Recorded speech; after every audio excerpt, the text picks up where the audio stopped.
So happy birthday, Chris Wallace. Yes. And I think this weather is like the perfect napping weather for a lot of people too. It kind of puts you in that like tired mood. Yeah, especially when you see a thunderstorm pop up in October and then the clouds and it's cool out. So as long as you're not jumping off the couch from reading that book or falling asleep from the thunderstorm. Is that unusual to get thunderstorms in October? It's not that unusual. I would say we have a little bit of a small hail because we've got a really cold pool loft here. It is October, right? So there's a lot of cool air. So we'll get into all that. I'll just talk for an hour and not give you the forecast, which no one wants to see that. I promise you that. Up to Bangor tonight, 44 degrees. Okay, so passing clouds, light. The rain goes away, and then you see here sun and clouds tomorrow. So it's the front comes through tonight, and we're at 57 tomorrow. It's going to be cooler behind the front, as you see here, scattered showers, thunderstorms. I'll get to those on radar. Mountain showers. Now, Friday and Saturday, it's going to be a little bit breezy, but not all that bad. And then as we get to the weekend, that storm misses. Right now, temperatures not terrible, especially down sloping from the mountains here. We get a little southwest breeze coming into Sanford, so 63, 62. Up north, though, in the mountains where the clouds have been there all day, Eastport not checking in, but I can tell you it's probably around the 50s there based on these temperatures in Cherryfield and Calais. Here's the thunder that might wake you up if you're taking that nap. Washington County, thunderstorm popping up. Now, these are not going to be severe.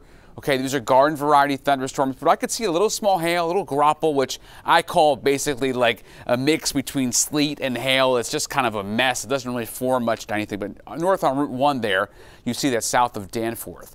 Up in the county, shower activity. No real lightning bolts elsewhere, but there's a line coming through Winthrop into eventually portions of Falmouth. Yarmouth is going to see that. All courtesy of this front that's off to our west. That's advancing.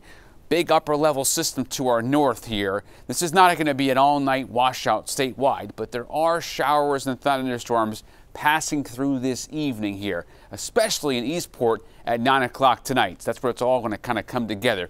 But look at the little swirl going on here, and even some snowflakes up in Canada. I don't expect much here. You're not even going to see any, especially not at ground level here, south of, Katahdin, for example. Now, here in Millinocket on Friday morning, some showers rotating around that low that's parked up in the Maritimes. We're going to be dry, though, okay? We're not going to have big-time anything here. Well, the sun comes out tomorrow. Here's that storm that's a miss.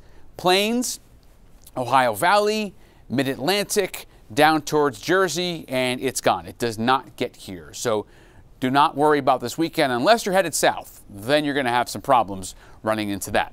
Small craft is up for the Mariners. Seas at 2 to 3 feet. The next 3 days, the forecast. Now, this is not including the mountains, obviously, but we're definitely going to be a bit breezy. Friday, Saturday, it's sun and clouds. Sunday, it's cooler with clouds. That's a pretty typical mid-October, kind of weekend around here. Nothing terribly looking soggy. I can't rule out a passing couple of sprinkles or a shower, especially in the mountains. But generally, we're going to be dry for several days. Now, this is not going to be a 7-day, 70-degree, sunny, dry stretch. But at the end of that forecast, you saw I put an awesome and a wonderful, because as we get deeper in October to see those mid-60s, that's pretty rare. Yeah, not bad. We'll take it. No complaints. Jason, thank you.